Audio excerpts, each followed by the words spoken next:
Boa tarde, meus irmãos. Estamos aqui mais uma vez para falar do nosso livro, do nosso segundo livro. Já falamos, né? Está aí no YouTube, no Face, os capítulos do livro, do primeiro livro e agora do nosso segundo livro, Motivando os Irmãos. É um livro que a gente tem publicado aí e daqui a pouco sai aí, em breve vamos estar publicando também o terceiro. Já falamos sobre unindo os irmãos. Agora aqui o segundo livro, Motivando os Irmãos, estamos indo para o quarto capítulo. Esse quarto capítulo vai falar sobre é melhor serem dois. Nós falamos de coisas que nós temos feito aí sozinho, como o movimento dos irmãos unidos no Brasil, Casa de Oração, Igreja Cristã Evangélica. E hoje vamos falar sobre o fato de que é melhor serem dois, né?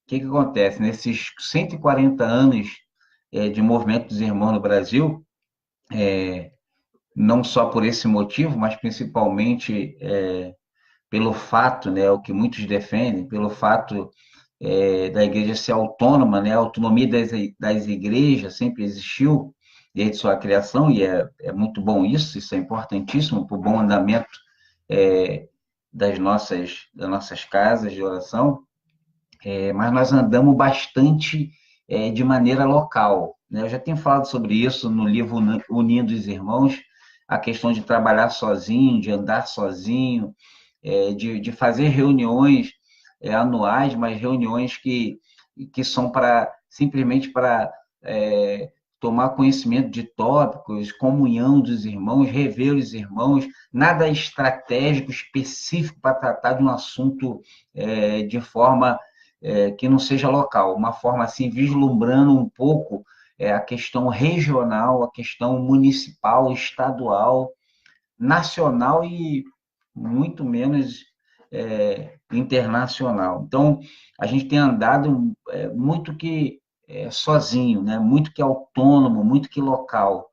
E a gente precisa vislumbrar também essa questão municipal, essa questão estadual, essa questão regional, essa questão nacional. Que a Bíblia diz que é melhor serem dois, é melhor caminhar sendo ajudado, não somente sozinho, né? A gente sabe, quando você está numa igreja local, a gente sabe que não é o presbítero ou uma pessoa, uma família X que conduz todos os trabalhos, que determina todo o trabalho, que dá andamento de todo o trabalho, né? Nós precisamos, como Casa de Oração no Brasil, uma igreja que tem resolvido as suas questões através de administrativa, um governo congregacional, ou seja, a participação de todos da igreja local, assim como nós temos feito isso na igreja local, né, a participação de todos, né? O ideal seria que cada uma pessoa, um ministério, né, que uma pessoa trabalhasse em somente um ministério e não em vários ministérios, como muitas das vezes acontece, e a gente precisa da participação de outras pessoas. E na questão de melhor serem dois, a igreja precisa vislumbrar também isso. Não só o local, mas o regional, o nacional, né? Já estou contando aí com a participação de bastante gente aqui, Mariana Oliveira, John Mark Alexander, Lucimília, André Santana, Anderson Teixeira, Carlos Wilson, Sueli Santos, Camila Fátima, outros aí que estão curtindo, né, que não está aqui o nome, mas estão curtindo, Reginaldo já apareceu aí, e outras pessoas, não somente do Brasil, mas gente até fora do Brasil, gente dos Estados Unidos, China, tem irmãos aí, Wanderson na China, o irmão Marcelo nos Estados Unidos, e a gente tem contado aí com a contribuição, né, com a participação desses irmãos e irmãs. Então, a gente tem feito assim, nós poderíamos ter feito mais nesses 140 anos, estamos caminhando para os 141, mês que vem já estamos fazendo 141 anos no Brasil, mas nós poderíamos ter feito mais e ter feito melhor se contássemos estrategicamente. Nós já contamos com o irmão na igreja local, contamos com o irmão de outros estados, irmãos de outras localidades que têm vindo pregar, vindo dar assistência e tudo mais, mas nós poderíamos fazer mais e melhor se nós contássemos estrategicamente. de maneira intencional, com parcerias dentro do movimento dos irmãos, dentro dos irmãos e irmãs da Casa de Oração da Igreja Cristã Evangélica no Brasil. Poderíamos ter feito mais e melhor. Nós falamos muito nas nossas reuniões, quando se fala de união, de compartilhamento, sobre o Salmo 133:1. Salmo que diz: quão bom e quão suave é que os irmãos vivam em união. Só que a gente precisa entender que esses vivam em união, vivam, a palavra vivam, significa diversas coisas, todas as amplitudes e todos os tópicos da vida. Quando se diz vivam em união, também está inclusive dizendo trabalhem em união, prossigam em união, avancem em união, andem em união. Ou seja, viver em união é fazer todas as coisas concernentes à vida em união. E com relação a esse crescimento e avanço que a gente tem tido, e um bom, de certa forma, ainda que conta a gota, poderia ter sido feito de uma maneira muito melhor se nós realmente fizéssemos de uma forma intencional, estratégica, parcerias, né, para isso. A caminhada está longe, a caminhada que nós fizemos está longe de qualquer parceria concreta e estratégica e intencional para que isso acontecesse. Bem, sabemos que não há crescimento sem união, né? Crescimento sem união.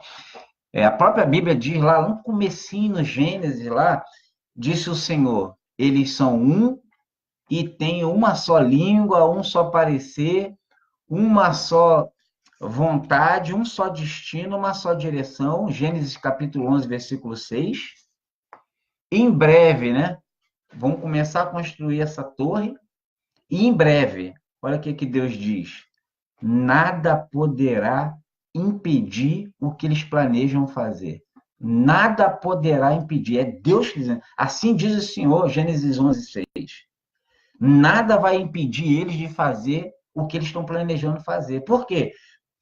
Se o que eles querem fazer é maligno, se o que eles querem fazer contraria a vontade de Deus, se o que eles querem fazer não agrada a Deus, como que ninguém, nada poderá impedi-los? Por uma única questão.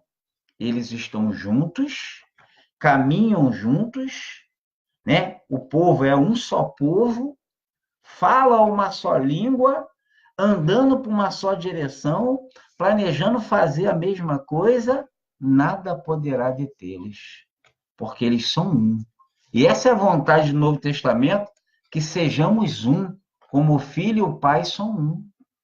E eles eram um. E a gente precisa, como irmãos unidos, ter esse desejo de ser um em Cristo Jesus, de andarmos em união, de andarmos juntos, de fazermos, de vivermos, de trabalharmos juntos, de estrategicamente, intencionalmente fazer as coisas juntos.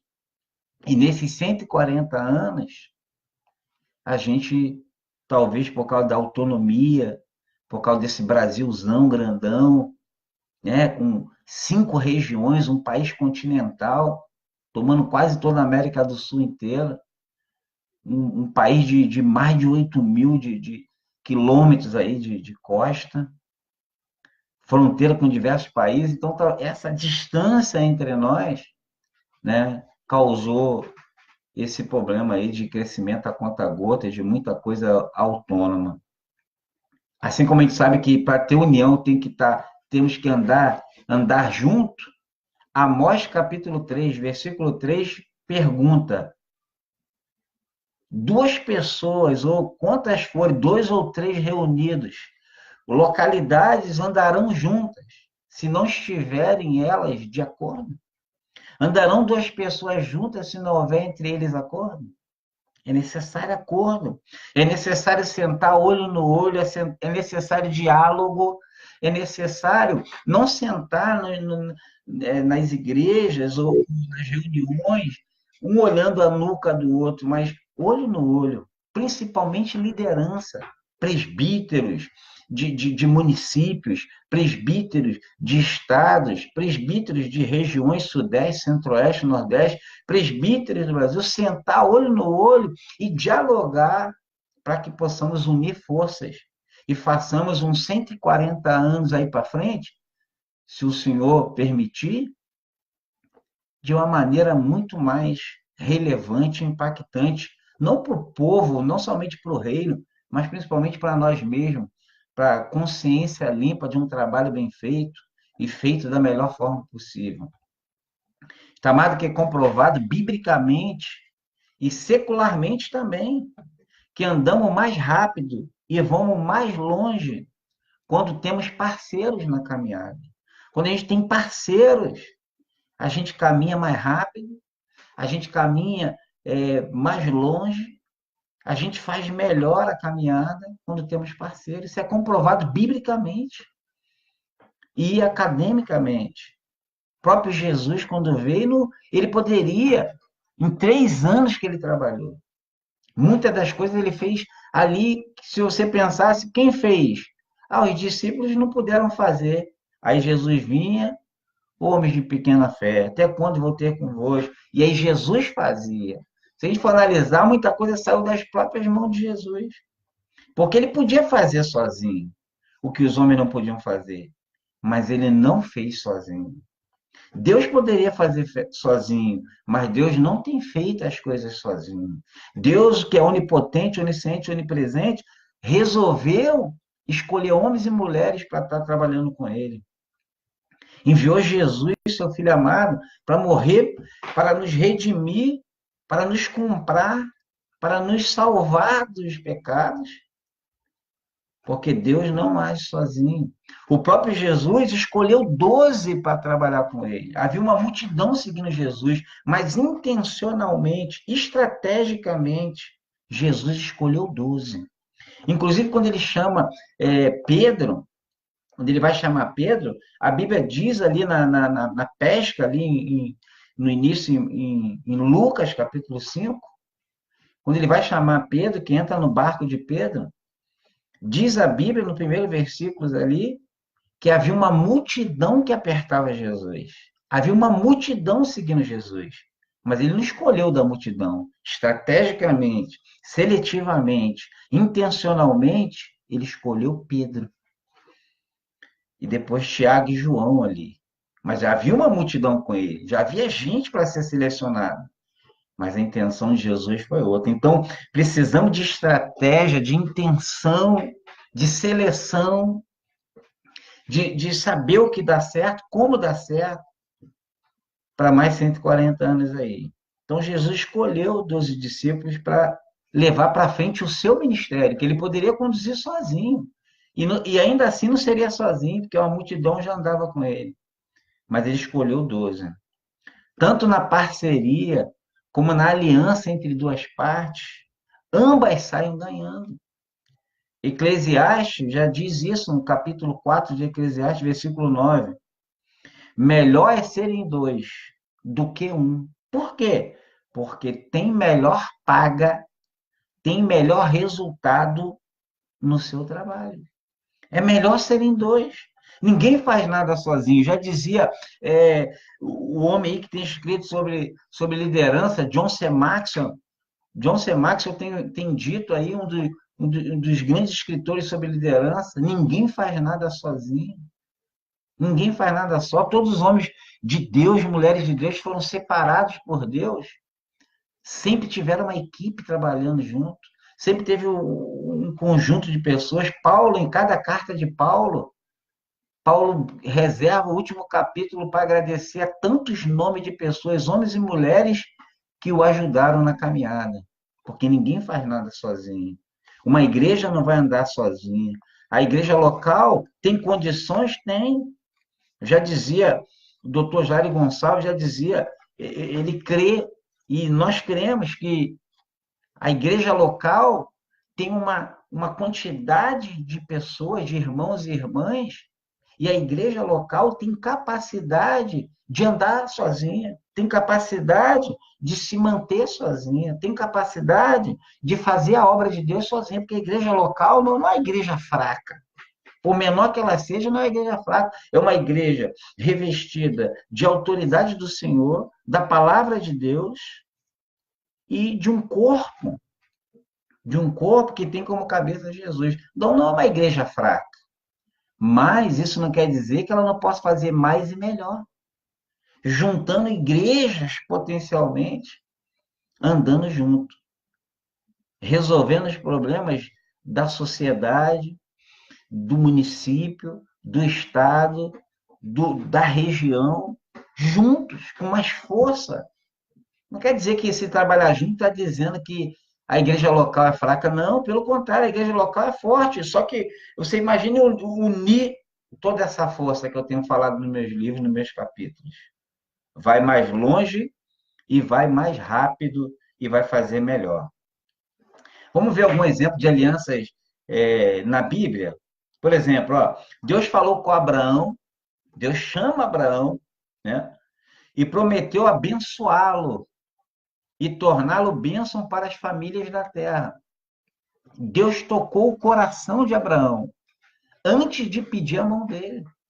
Antes de pedir a mão de Abraão, antes de pedir a ação de Abraão, Abraão, sai da tua terra, vai para uma terra que eu vou te mostrar, farei de ti uma grande nação, abençoareis que te abençoarem, amaldiçoareis que te amaldiçoarem. Vou fazer famoso o teu nome, está lá em Gênesis 12, do 1 ao 3. Em ti serão benditas todas as famílias da terra. Deus tocou o coração de Abraão antes de pedir a mão dele, uma parceria ali, um amigo de Deus, chamado amigo de Deus, uma parceria, aliás, já em Gênesis 12. Em Êxodo capítulo 6, versículo 28, 7 e 2, Moisés recebe a ordem de tirar o povo do Egito, falando com Faraó. Ele tinha que falar com Faraó. Porém, Arão seria o seu porta-voz. Moisés foi chamado para tirar o povo, com Moisés estava o cajado, estava a palavra de Deus, a autoridade do Senhor sobre a vida dele. Mas quem seria o porta-voz? Arão. Ele disse, não vai sozinho não, Moisés. O Arão vai com você. Eu tenho separado já Arão, ele vai contigo. Essa parceria aí. Então, a menor unidade tática, né? A menor unidade tática de combate, a menor unidade tática para qualquer pessoa, seja combate, seja qualquer ação que uma pessoa vai fazer uma escalada, um montanhismo, um esporte, uma trilha, um mergulho. A menor unidade tática são dois, porque é melhor serem dois. Tem que haver princípio de segurança, ter no mínimo, duas pessoas. Não se faz trilha sozinho, não se caminha sozinho, não se mergulha sozinho. É regra de segurança, regra de vida, regra para você avançar, ter no mínimo dois. É melhor serem dois. Êxodo capítulo 17, versículo do 8 ao 13. Enquanto Josué lutava contra os amalequitas, Moisés mantinha as mãos erguidas, as mãos suspensas, e ao mesmo tempo ajudado por Arão e Hur. Então cada um segurava o braço de Moisés, enquanto Josué estava lá na luta, junto com a sua equipe, com seus guerreiros, lutando contra os amalequitas, Moisés suspendia a mão e o povo prevalecia. Mas quando Moisés errava a mão pelo cansaço, o povo fraquejava. Os amalequitas superavam. E aí Moisés manteve as suas mãos suspensas. Mas Moisés não conseguia ajudar Josué, essa parceria com Josué sozinho, porque cansava a mão de ficar horas enquanto a luta estava correndo de mão suspensa. Aí vem Arão de um lado e Hur do outro e ajuda Moisés a manter o braço erguido para ajudar Josué. Uma equipe estrategicamente, intencionalmente, resolvendo uma situação. Nós precisamos disso. Em Deuteronômio, capítulo 1, versículo do 9 ao 15, Moisés reconhece que o povo tem se multiplicado. A igreja tem crescido, o povo de Deus tem crescido. E Moisés reconhece o quê? Reconhece que ele tem homens com ele. Ele tem homens com ele capazes de liderar 1000. de liderar 100, de liderar 50, de liderar 10.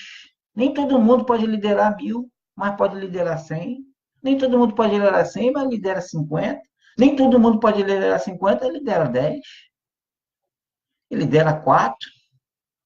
E Moisés reconheceu que precisava dessa ajuda, reconhece que precisava, com conselhos de quem? De Jetro, seu sogro. A estratégia, Moisés, está muito difícil para o povo, está difícil para você, está difícil a caminhada, está difícil o progresso. Não é fácil, no mundo tem aflição, as coisas se multiplicam, Moisés. Mas divide o fardo com as pessoas. Ande junto, Moisés. Separa gente que você reconhece que pode cuidar da igreja local. Reconhece alguém. É reconhecer. Sabe o que é reconhecer? Não é eleger. Reconhecer não é eleger. Não é ser eleito. Não é eu dar meu voto. Reconhecer é eu conseguir enxergar pessoas, homens e mulheres, capazes. A gente convive e vai começando a ver quem tem condições disso, condição daquilo, trabalhar com louvor, trabalhar com criança, trabalhar com jovens, trabalhar com mulheres. A gente reconhece caminhando e vendo. Então, reconhece pessoas que têm condições de conduzir a igreja local. Reconhece pessoas que têm condições de cuidar do município. Não só da igreja local, mas de todas as igrejas locais que existem no município. Para quê? Para liderar? Não. Para mentorear, para aconselhar, para orientar, para reunir, como Paulo fez, chama os presbíteros lá, que eu quero conversar com eles. Reconhecer homens como Paulo, que tinha capacidade bíblica, teológica, espiritual, secular, acadêmica, didática, para reunir homens líderes e conversar com eles. Não se trata de liderá-los, não se trata de ser presidente, não se trata de ser diretor, não se trata nada disso. Se trata de reconhecer homens e mulheres de Deus capacitados para trabalhar com gente, para trabalhar com pessoas, para agregar, para reunir esse pessoal, para a gente fazer mais e melhor para o reino de Deus, para as casas de oração, para o movimento dos irmãos no Brasil. Há condições de reconhecer homens e mulheres que podem trabalhar a nível municipal, homens e mulheres que podem trabalhar a nível estadual, homens e mulheres que podem trabalhar a nível regional. Há pessoas assim.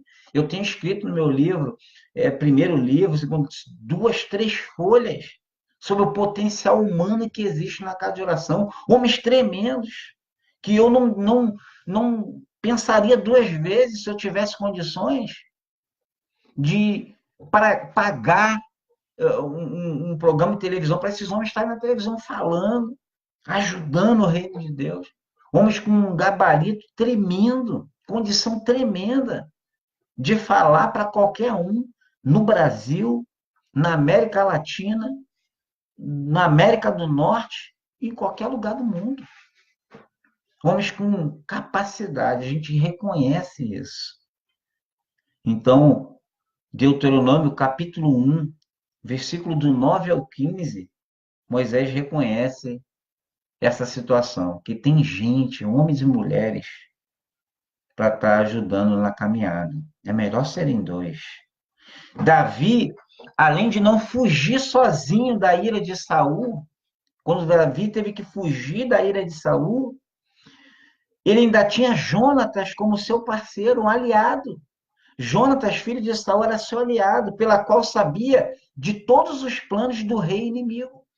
O próprio Jonatas sabia o que o pai ia fazer e contava para Davi. Quando Davi estava fugindo da ira de Saul, ele tinha um aliado chamado Jonatas. 1 Samuel, capítulo 20, fala disso. 1 Samuel, capítulo 12, do 1 ao 15, diz que Davi tinha um Natã, profeta Natã, que podia chamar sua atenção, mesmo sendo rei. Ele tinha um profeta que dizia assim, rei, esse homem é você. Quem está errado é o senhor, rei. Tinha Natan que poderia chamar a atenção do rei, um homem mais próximo para chamar sua atenção, um homem mais próximo para poder tratar dos seus problemas. Porque sabe o que acontece, meu irmão? A liderança na igreja chama o irmão para conversar, chama a irmã para conversar, chama a família para conversar, como Paulo fez várias vezes com família, com pessoas, e orientou, ó, com esse irmão faz assim, com essa irmã faz assim, essa família faz assim. Paulo orientou, e existem homens hoje que fazem isso, líderes na casa de oração. Agora, quem que chama a atenção dos líderes? Quem que chama a atenção dos presbíteros? Ou tudo que o presbítero faz tá certo? São os papas. Só sai quando morre, só sai quando morre, só sai do presbitério quando adoece e não deixa nem sucessor, muitas das vezes. Um assunto que um dia eu vou trazer aqui ainda é sobre sucessão de liderança. Não se conversa sobre sucessão de liderança no movimento dos irmãos no Brasil. Quem que vai assumir depois que o presbítero morrer? Quem que vai assumir quando o presbítero adoecer? Aí tem várias casas de oração aí que o presbítero morre e não tem ninguém preparado. O próprio líder não preparou ninguém para assumir. Não houve mentoreamento, não houve discipulado, não houve nada. É um assunto que eu ainda vou falar sobre isso aqui, sucessão de líderes. Os congressos missionários, congressos que tem tido aí pelo Brasil, há mais de uma década eu não vi esse assunto, sucessão de liderança. Não se fala sobre isso, nem na igreja local, nem em lugar nenhum. Você ouve pouquíssimo, raro. Eu nunca ouvi, pelo menos. Se você já ouviu, depois você até me passa aí, porque esse assunto tem sido esquecido. A arte perdida do discipulado, principalmente discipulado de liderança. Então, o líder chama a atenção de todo mundo. Quem está errado, cabe ao líder chamar. Cabe ao líder zelar, né, velar pelo bom andamento dos trabalhos na igreja local. Mas quem chama a atenção do líder? Que ele não está rendendo, que ele não está produzindo, que ele não sai para visitar ninguém, que ele não faz nada, que ele não está mais evangelizando, que ele não está ensinando mais nada novo, só pasto velho, comida mofada. Quem que chama a atenção dele? Ninguém. E nós precisamos de homens do nosso lado para dizer assim, Lenilson, você está fraquejando, Lenilson. Você, quando começou com ímpeto, começou com força, com disposição, evangelizava, visitava, disciplinava, chamava. Você está deixando a peteca cair. Você está desacelerando, Lenilson. Quem que puxa a minha orelha? Graças a Deus eu tenho líderes sobre a minha vida. Eu tenho presbítero Arquimedes da Casa de Oração em Realengo. De vez em quando liga e pergunta como é que está a vida familiar, como é que está a vida financeira, como é que está a vida secular, e quer saber, e se sabe qualquer coisa diferente, escuta alguma coisa diferente, já vem puxar minha orelha, graças a Deus. Eu tenho presbítero Eliezer, da Casa de Oração em João 23, que agora está em Rio das Ostras. Eu tenho o presbitério, porque eu posso falar de aqui, ó, no Facebook, para o Brasil, o mundo inteiro ouvir. Presbitério da Casa de Oração em São Carlos, no Rio de Janeiro, que eu tenho como estima como onde começou o movimento dos irmãos no Brasil. Eu já falei para todos os presbíteros da Casa de Oração. Não sou membro de lá, não ando com os irmãos da Casa de Oração, mas eu já disse para os presbíteros da Casa de Oração em São Carlos, a hora que eles quiserem, como já fizeram algumas vezes. Me chamaram para apoiar, para ajudar lá o trabalho, para pregar lá em São Carlos. Eu sempre disse para eles, ó, o dia que precisar, o dia que quiser, o dia que vê alguma coisa errada, eu dou carta branca para os senhores, porque eu tenho respeito pela Casa de Oração em São Carlos como o local onde começou o Movimento dos Irmãos, para qualquer um dos senhores chamar minha atenção. Para qualquer um dos senhores falar, vem aqui que eu quero conversar contigo. Carta branca para eles. E muitos outros presbíteros aí, líderes, que eu Eu tenho ouvido, tenho sido mentoreado, então o líder precisa disso. É melhor serem dois. Isso é importantíssimo. Segunda Samuel, capítulo 23, versículo 14 ao 17. Davi tinha homens consigo capazes de darem suas próprias vidas para satisfazer até coisas aparentemente supérfluas, como um copo d'água. Um dia Davi pensou: puxa, se eu estivesse diante do rio tal, em tal lugar, eu beberia aquela água fresquinha agora. Davi só cochichou, só desabafou. Os 30 valentes de Davi, os homens foram, levantaram. O quê? O rei quer beber água e tem que ser de lá. E tem uns inimigos, não importa, vamos lá. E foram buscar água para o rei. Um desabafo do rei. Um homem que não está sozinho. Um homem que tem andado, assim como Deus tem feito na nossa vida. Deus não tem só dado o que a gente precisa, não. Deus tem nos dado infinitamente mais do que pedimos ou pensamos. Deus tem nos dado infinitamente mais do que precisamos. Deus nos mima. Deus nos dá mimos. Deus, de vez em quando, dá um negócio que isso, Senhor. Que amor é esse? Que amor é esse, Senhor? E nós precisamos ter homens e mulheres assim na nossa vida. Quantos lugares eu passei, quero mandar um abraço para a casa de oração em Boaçu, São Gonçalo, para os irmãos de São Gonçalo, Patronato, Bom Retiro, Santa Isabel, os irmãos de Monjolos, irmãos daquela região de Maricá, irmãos que enquanto eu estive ali, congregando e morando na casa ali, ó, na casa dentro do terreno da casa de oração em São Gonçalo, os irmãos cuidaram de mim. Gente que, senhores que não conseguia nem andar direito, atravessava o terreno da casa de oração, subia a escada para minha casa, sem conseguir andar direito. E aí vem trazer, ó, trouxe um frango aqui para você. Que isso, mas eu nem precisando eu estava. Mas é um mimo, é o amor de homens e mulheres pela sua vida, gente que acorda e quer te dar um presente. Gente como o irmão de Paraíba do Sul, irmão Elis aí, quero mandar um abraço também. Ó, irmão, estou mandando aí uma oferta para você aí. Mas ninguém falou que estava precisando de oferta, ninguém disse nada. É um mimo, é um carinho. Deus tem nos dado pais e mães para cuidar da gente. Eu estou agora no Rio Grande do Sul, minha mãe está a 2.000 quilômetros de distância, meu pai, o pai e a mãe da Ana Paula, a família toda no Rio de Janeiro, nós estamos no Rio Grande do Sul. Mas Deus, aonde nós vamos, por onde nós passamos como missionário, Deus tem levantado pais e mães para cuidar da gente. Porque Ele dá infinitamente mais do que pedimos ou pensamos. Deus tem cuidado da gente. E ele tem cuidado de nós, sabe para quê, irmãos? Para dar o exemplo de que nós devemos cuidar um dos outros. De que nós devemos amar uns aos outros. Ele nos amou primeiro, ele tem nos amado. E ele sabe, é melhor serem dois. E como Deus se alegra quando você faz isso com os outros, aquilo que Deus tem feito com você, aquilo que Deus tem feito conosco.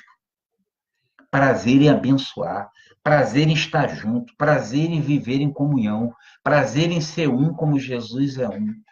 Enquanto tem um monte de gente aí fazendo, ó, não vai mais lá não, não visita mais ali não, não congrega mais com eles não, faz as listas para desagregar, para afastar a um Deus no céu que tem nos unido. Há um Deus no céu que enviou o seu Filho amado para morrer pelos nossos pecados, quando nós ainda éramos pecadores. Quando nós ainda éramos pecadores.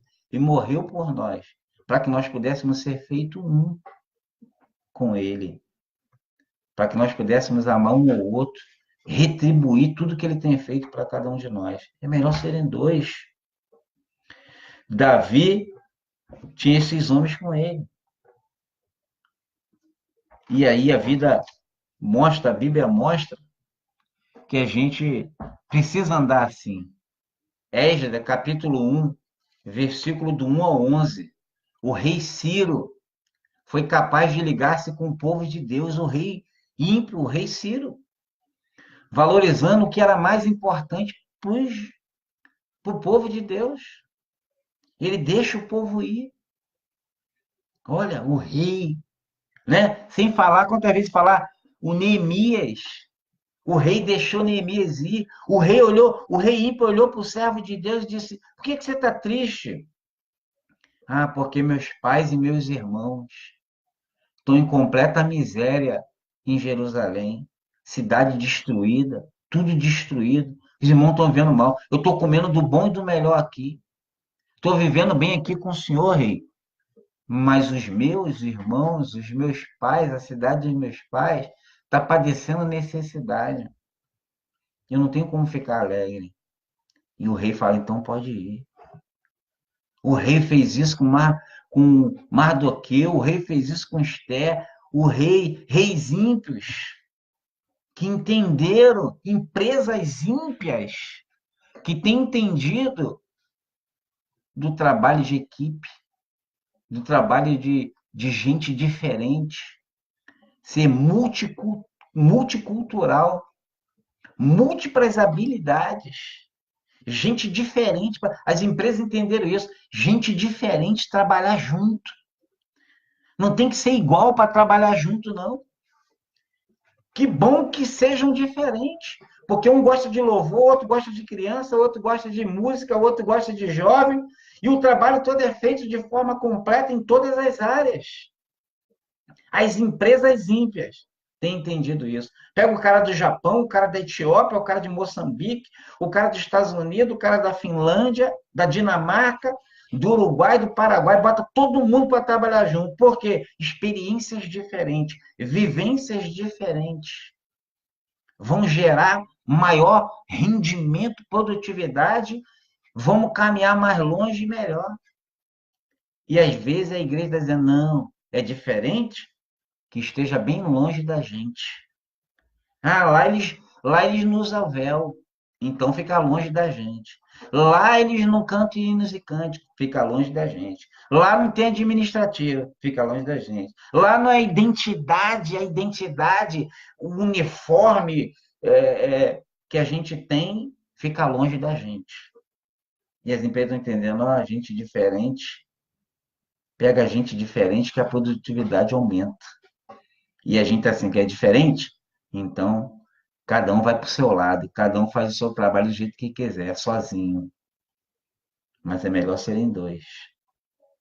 Neemias, Neemias capítulo 2 versículo 17 e 18, diz que Neemias reconstruiu os muros de Jerusalém em tempo recorde, pois ele conquistou o coração das pessoas antes de conquistar as mãos delas.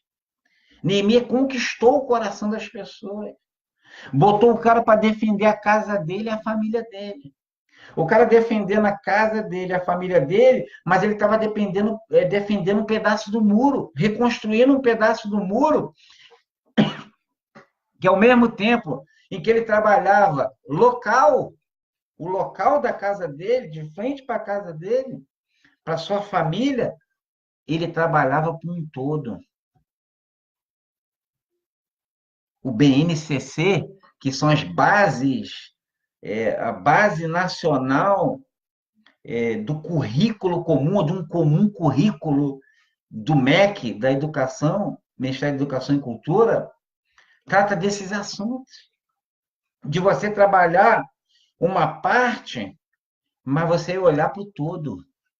Você vê a questão individual, mas com uma visão holística, com uma visão global, com uma visão do coletivo. Trabalho individual, mas com a visão coletiva. Eu desenvolvo na minha vida, mas para quê? Para desenvolver minha vida e minha família, minha casa? Não, eu desenvolvo a minha vida, a minha casa e a minha família para desenvolver a sociedade que eu estou inserida, para abençoar o entorno que eu estou inserido. O Ministério da Educação e Cultura descobriu isso agora. A Bíblia já fala isso desde Gênesis, que o meu desenvolvimento é para o desenvolvimento coletivo. O meu desenvolvimento, meu avanço, meu progresso, minha bênção é para a bênção coletiva. A bênção de Abraão é para que seja abençoado todas as famílias da terra. Os homens, os homens de Harvard, Oxford, Yale, de MIT, né, das grandes universidades, aí os gurus estão descobrindo essas coisas aí.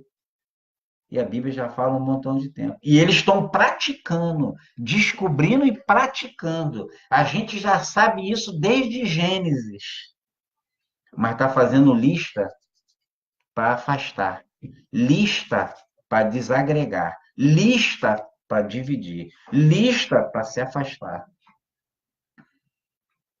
É melhor serem dois. Salomão explica que seus conselheiros podem prepará-lo ou derrubá-lo. Né? Provérbios 11, 14.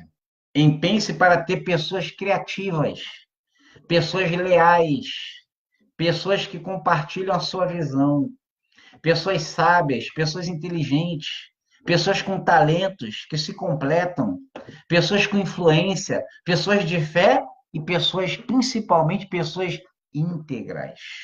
Provérbios 11, 14. Salomão fala sobre isso. É importante ter um círculo íntimo de amizade. John C. Maxwell já diz nos seus livros. Você tem um círculo íntimo de amizade, de gente que soma, que multiplica com você. E a Bíblia já ensina isso há muito tempo. Só que a diferença é quem pratica e quem não pratica. Infelizmente, devido, talvez, provavelmente, maior parte pela autonomia, pelo pensamento local, a gente deixa isso escapar. É melhor serem dois. Davi despertou pessoas, se relacionava com essas pessoas, e disponibilizava recursos para essas pessoas, recompensava essas pessoas e respeitava essas pessoas. Você pode ver isso em primeira Crônicas, capítulo 12, versículo do 1 ao 38. Davi despertou pessoas, Davi se relacionava com as pessoas, Davi disponibilizava os recursos para essas pessoas, Davi recompensava essas pessoas, e Davi respeitava essas pessoas. Davi construiu um exército ao seu lado, porque Davi entendia que era melhor ser dois. Era melhor do que caminhar sozinho. É melhor serem dois. É melhor serem dois. Pessoas assim, principalmente éticas e íntegras. Gente, como a Bíblia diz, procurai andar com aqueles que, de coração reto, invocam ao Senhor. Procure andar.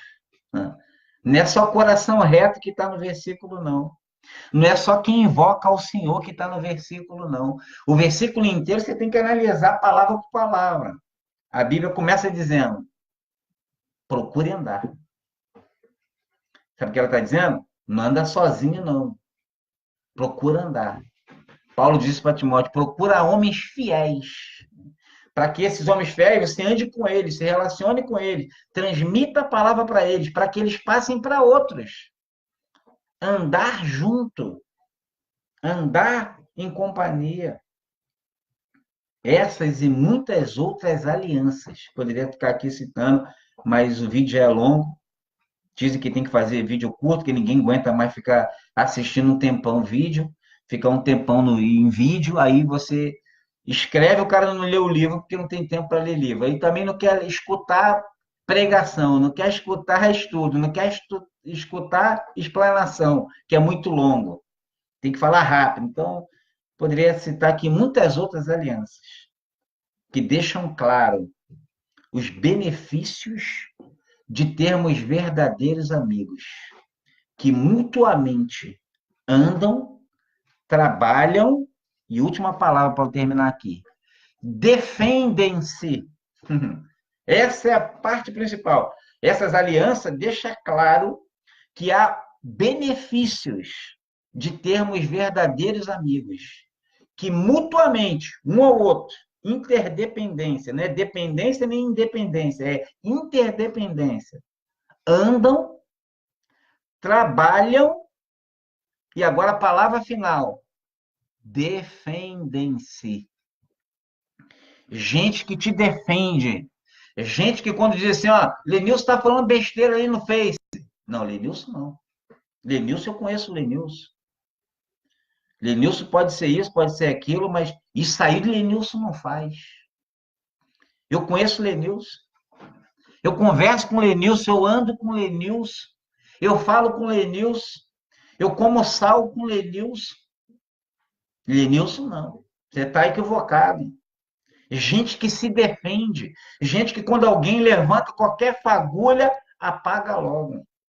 Nós precisamos de gente que defende a gente. Gente que luta com a gente.